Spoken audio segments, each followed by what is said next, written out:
ચાલો મિત્રો, બધાને મારા જય શ્રી કૃષ્ણ. મિત્ર, હું કૈલાસ સોલંકી આજે તમારી સામે સત્ય ઘટનાની વાત લઈને આવીશું. મિત્ર, એક ગામમાં એક વિધવા બેન રહેતા હતા અને માણસની ઘેરે કચરા પોતા કરીને એના બાળકનું ગુજરાન હકાડતા હતા.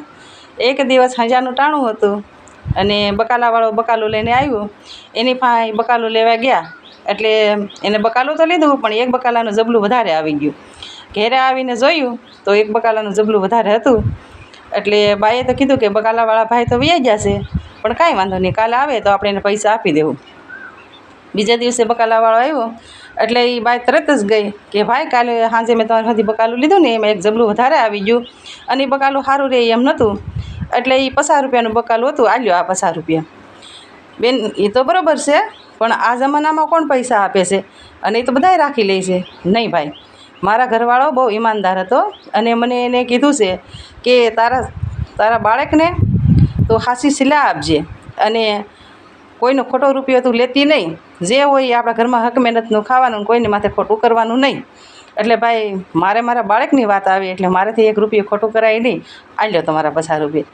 એ 50 રૂપિયા દઈને બાઈ તો વહી ગઈ. તો આ પેલા બકાલાવાળાને કહ્યું કે આ વિધવા છે અને માણાની ઘેરે કચરા પોતા કરીને એના છોકરાનું ગુજરાન હકાડે છે, છતાંય એનામાં એટલી ઈમાનદારી છે, તો હું તો એક મરદ માણસ છું, મારાથી કેમ કોઈના પૈસા રખાય?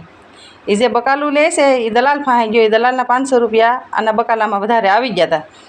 એટલે એને કીધું કે શેઠ, આલ્યો આ 500 રૂપિયા તમારા. તો ખે ના, તો મેં તમારી પાસેથી બકાલું લીધું હતું ને, એ મેં હિસાબ કર્યો હતો, તમારા 500 રૂપિયા વધારે નીકળતા હતા, એટલે હું તમને આ 500 રૂપિયા દેવા આવ્યો છું. તો કે અટાણે કોણ આપે છે આ જમાનામાં?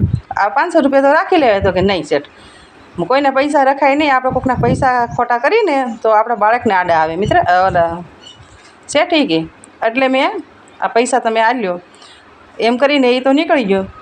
તો દલાલના મનમાં થયું, હું તો કે આટલો બધો મોટો માણસ છું અને એક મારો મિત્ર હતો, એની ભેગા મારે પાર્ટનરમાં ધંધો કરવો હતો. 5 લાખ રૂપિયા એના ને 5 લાખ રૂપિયા મારા.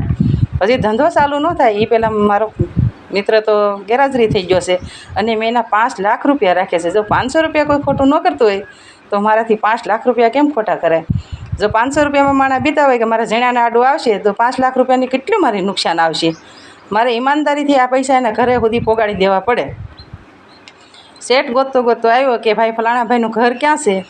તો જે બેન કચરા પોતા કરતી હતી એની ઘેરે જઈ કીધું કે ફલાણા ઠેકાણે એના ઘરના રહે છે.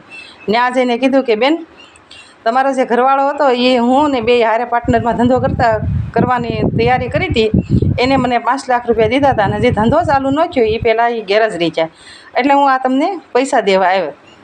એ બેન કોણ હતા મિત્ર? જે ઓલા 50 રૂપિયા દીધા હતા ને એ હતા. માણસની ઘેરે કચરા પોતા કરીને એનું ઘરનું ગુજરાન હકાડતા હતા. મિત્રો, એ બેનની ઘેરે આજે 5 લાખ રૂપિયા એ શેઠ દેવા આવ્યો. જો 50 રૂપિયા તમે કોઈને ઈમાનદારીથી આપી દેતા હોય તો એનું વળતર ચૂકવીને જો 5 લાખ રૂપિયા આપણા ઘર સુધી પહોંચતા હોય મિત્ર, તો એ અખંડ બ્રહ્માંડનો માલિકનું કેટલી એનું સત્ય હશે અને કેટલું તમે તમારી મનથી તમે જરી કલ્પના કરો કે આપણા હાસા મનથી કોઈકના 1 રૂપિયો દઈએ તો વ્યાજ હોતું આવતું હોય, તો આપણે કદાચ કોઈકનું ખોટું કરી લીધું હોય તો કેટલું વિઘ્ન આપણી ઘેરે આવે. કાગ બાપુએ લખ્યું છે ને કે જેનું દરિયા જેવો કેરો એનો કવો કેટલો હશે, અને જે વિષ બનાવ્યું એ માલિક કેવો હશે. મિત્ર, જેને એરું બનાવ્યું ને આપણે એક ડક મારી જાય તો આપણે મૃત્યુ પામી જાય, જે એને બનાવ્યો છે એ અખંડ બ્રહ્માંડનો માલિક કેવો હશે. મિત્ર, એટલે કોઈ દિવસ તમારે કોઈનું ખોટું કરવું નહીં અને કોઈ દિવસ કોઈનું હક મહેનતનું જ લેવાનું, અધર્મનું નહીં લેવાનું. તમને ઈશ્વર વ્યાજ હોતું તમને પાછું આપશે. તમે નિયતિથી હાલશો અને કોઈ માણસનું તમે ખોટું નહીં કરો. હું હરેક વિડીયામાં કહું છું, કોઈનું ખોટું નહીં કરો ને તો મારો કાળિયો ઠાકર આપણું ખોટું થવા દે નહીં. મિત્ર, જેને જેટલું જે રસ્તે દોડવું હોય ને એ દોડવા ગયો.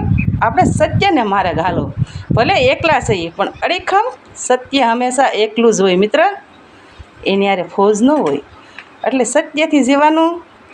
અને મારો વિડીયો તમને કેવો લાગે છે મને લાઈક શેર ને કમેન્ટ કરીને મને બતાવજો. અને નવા હોય તો મારા વિડીયોને ફોલો કરી લેજો.